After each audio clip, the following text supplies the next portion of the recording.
Bonjour et bienvenue dans cette nouvelle vidéo Zone Bourse. Alors aujourd'hui, je ne vais pas être très original puisque je vais parler à nouveau d'inflation. Alors vous qui suivez l'actualité économique, vous qui suivez les marchés financiers, vous entendez parler d'inflation depuis un moment, mais c'est vrai qu'elle met du temps à arriver jusqu'à nous, en fait, jusqu'aux consommateurs, puisque ça a démarré par les matières premières, ça passe par le coût du transport, etc. Puis ça descend toute la chaîne jusqu'aux produits finaux. Et en tant qu'investisseur, la question qu'on peut se poser, c'est quelles sont les entreprises qui vont le plus souffrir de cette inflation et celles pour qui ce sera neutre, voire positif. On va donc à nouveau parler du pricing power. Mais aujourd'hui, nous allons surtout raisonner en termes de secteurs et essayer de déterminer les secteurs qui peuvent répercuter la hausse de leurs coûts dans leur prix sans perdre de vente et ceux qui n'y arriveront pas. Donc forcément, on va beaucoup parler ici de marge. Alors, il y a plein de raisons qui empêchent une entreprise de monter ses prix. Déjà, il y a certains prix qui sont réglementés, qui sont fixés notamment par l'État. Il y a d'autres entreprises qui vont fonctionner sur abonnement. On peut penser aux opérateurs téléphoniques qui peuvent vouloir monter les prix, potentiellement à leurs nouveaux clients, mais ça reste beaucoup plus compliqué de monter les prix des clients existants. Et puis pour certaines autres entreprises, en fait, elles vont jouer sur des prix très bas, ça va être leur argument de vente principal, et elles vont donc essayer de maintenir leur prix bas le plus longtemps possible. Enfin, etc. Il y a pas mal de raisons donc, qui vont empêcher certaines entreprises de monter leur prix. Et c'est là qu'entre en scène ce qu'on apprend dans les premiers cours d'économie, c'est-à-dire l'élasticité de la demande, la sensibilité de la demande aux variations de prix. Je vais vous parler dans cette vidéo de deux études. La première étude, c'est celle d'Allianz et de Euler Hermes qui ont publié une étude intéressante sur la zone euro en comparant l'augmentation des prix de détail avec l'augmentation des prix de production à long terme dans plusieurs secteurs. Et ils ont ensuite classé justement ces différents secteurs en fonction de ces deux critères. On va donc avoir des secteurs dans lesquels les prix de détail montent plus vite que les prix à la production, et d'autres pour lesquels c'est l'inverse, c'est-à-dire qu'ils vont mettre du temps à répercuter les hausses de prix, ce qui est bien sûr dangereux pour leur marge. Alors la première conclusion, qui est une bonne nouvelle pour les investisseurs, c'est que dans la plupart des secteurs, les prix de détail augmentent en ligne avec les prix producteurs, à long terme, c'est ça qui est important. Donc l'impact à long terme sur les marges, elle est à peu près neutre. L'étude, elle classe ensuite les secteurs en fonction de ce pricing power à long terme. Et c'est là où c'est intéressant, on va retrouver sur le podium l'électronique grand public, les pharma et les compagnies aériennes. Et en bas du classement, on va avoir le secteur du textile, les services téléphoniques et puis les produits nettoyants. Alors l'étude est bien faite, mais on voit quand même que les secteurs utilisés, ils dépendent surtout des données qu'ils ont trouvées. Ils n'ont pas pu trouver des prix à la production disponibles dans tous les secteurs. Donc c'est vrai qu'il y a des secteurs qui manquent, on n'a pas le luxe par exemple, mais on va avoir à côté de ça le vin, le tabac ou bien les services postaux. Donc l'étude, elle n'est pas toujours utilisable si vous avez des idées précises d'entreprise en tête. Ils nous préviennent ensuite que certains secteurs sont très hétérogènes. Ils prennent l'exemple de l'alimentation, où le café et le fromage vont répercuter l'inflation bien plus vite que les huiles, par exemple. Moi, je pense que en fait, c'est le cas dans la plupart des secteurs. La plupart des secteurs sont plutôt hétérogènes et les entreprises ne gèrent pas de la même manière l'inflation, mais on y reviendra un petit peu plus tard. Pour vous donner un exemple simple, j'imagine que dans l'automobile, les marques premium comme Mercedes ou Audi, elles peuvent augmenter leur prix bien plus vite que Renault sans impacter leur vente. C'est toujours cette notion donc d'élasticité.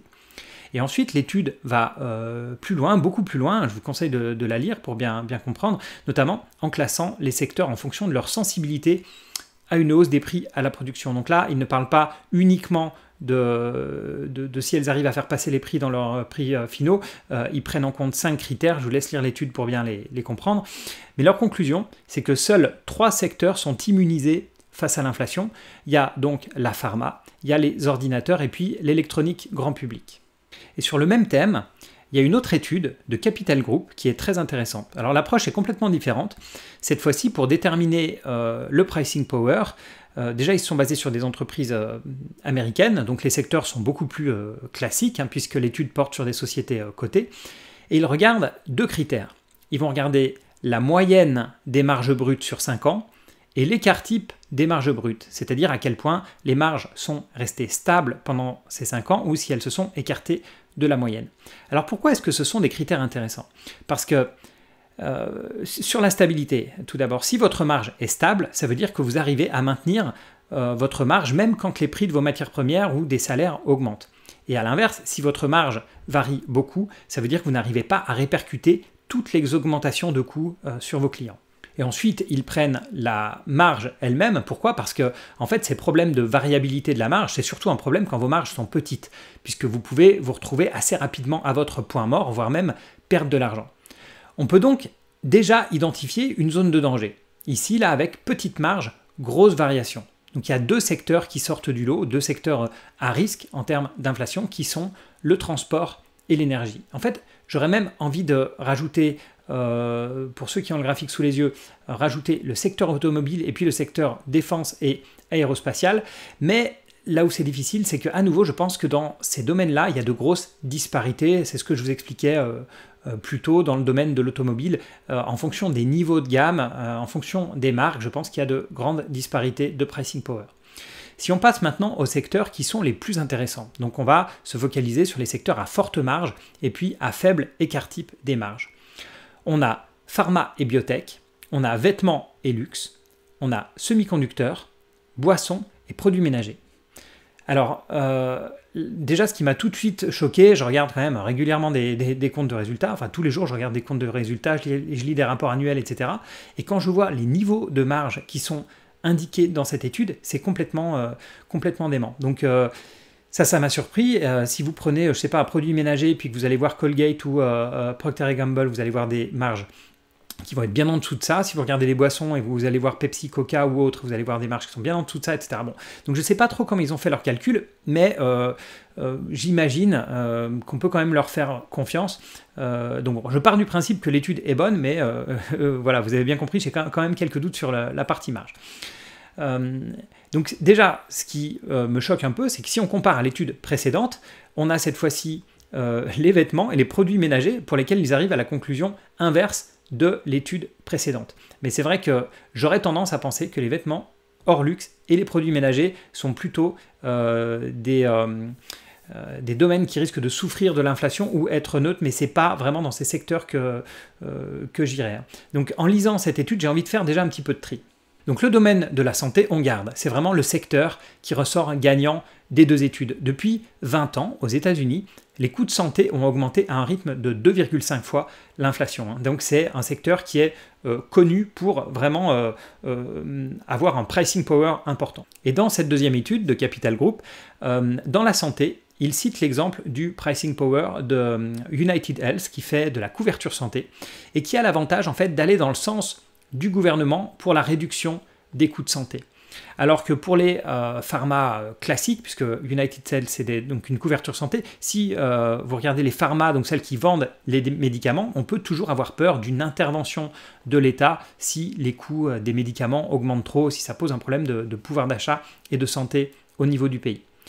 L'autre secteur qui est mentionné, vêtements et luxe, cette fois-ci, j'ai envie de garder que le luxe, bien sûr, qui inclut une partie des vêtements, hein, évidemment, un secteur où la demande est presque inélastique, où vous pouvez augmenter facilement vos prix sans perdre de demande. Les semi-conducteurs, on garde, bien sûr, il y a peu de concurrence, il n'y a que quelques entreprises qui dominent le marché, et dans l'étude, ils en citent deux. Ils vont citer Broadcom et ASML en citant l'avantage qu'ils ont d'avoir des puces au design propriétaire. Et ce qu'on sait en plus, c'est qu'au niveau de la clientèle, de plus en plus de secteurs sont très dépendants des semi-conducteurs. Donc c'est vrai que quand on a un faible nombre de producteurs et une grosse demande de la clientèle, on a forcément un pricing power qui est plus important. L'étude met aussi en avant le secteur des boissons. C'est selon eux l'un des secteurs du segment alimentaire le plus à même de faire passer des augmentations de prix. À nouveau, à cause du fait qu'il n'y a que peu de concurrents. Et ils prennent, pas l'exemple des deux gros, hein, donc de Pepsi, Coca, ils prennent un autre exemple qui est Dr Pepper, et qui possède entre autres Canada Dry ou Snapple, et selon eux, voilà, ça peut être un participant du secteur des boissons avec un pricing power important. Et l'étude termine par les jeux vidéo, en citant Electronic Arts, Tencent et Activision. Mais sur ce sujet, je vais vous laisser lire l'article de Laurent Pignot sur Zone Bourse. Je vais vous mettre le lien en description qui détaille vraiment ce secteur et notamment les jeux vidéo sur smartphone. Alors, ces études sectorielles, elles sont intéressantes, mais j'en suis ressorti un petit peu frustré. Je les trouve un peu limitées parce qu'en fait, je pensais au début que c'était une très bonne idée de raisonner pricing power par secteur, mais plus j'y réfléchis et plus je pense que c'est vraiment difficile de faire des généralités. On ne peut pas comparer le pricing power de Ferrari et de Renault par exemple dans le secteur automobile. Du côté des vêtements, on ne peut pas comparer le pricing power d'H&M et de Moncler. Leurs publics sont complètement différents et ne réagissent pas du tout de la même manière à une hausse des prix. Et même si on essaie de faire vraiment des sous-secteurs précis, si on prend dans les boissons par exemple, si on regarde le sous-secteur des boissons alcoolisées, on va avoir certains produits qui vont être substituables et qui donc vont avoir une demande très élastique. On peut prendre le cas des prémix qui, dans cette sous-catégorie des boissons alcoolisées, sont les boissons qui ont la plus forte élasticité. Donc si vous montez le prix de ces boissons, c'est là où vous allez avoir le plus de baisse de la demande. Pourquoi? Parce que le public de ces prémix, c'est principalement des jeunes qui vont se rabattre sur des boissons moins chères en cas de hausse des prix et qui vont faire leur mélange eux-mêmes. Ils ne vont pas acheter un whisky coca tout fait, ils vont le faire eux-mêmes en prenant des boissons moins chères. Alors que tout ce qui est whisky, cognac, etc. sont très peu sensibles aux hausses de prix. Le public va être bien sûr beaucoup plus... on va avoir globalement un public plus aisé, un public qui va être moins sensible au prix.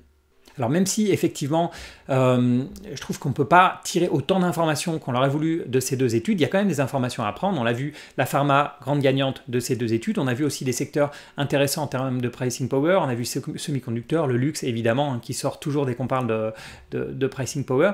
Et après, il y a d'autres secteurs intéressants. Les jeux vidéo, par exemple. L'intérêt des jeux vidéo, c'est que déjà, c'est un secteur qui est peu impacté par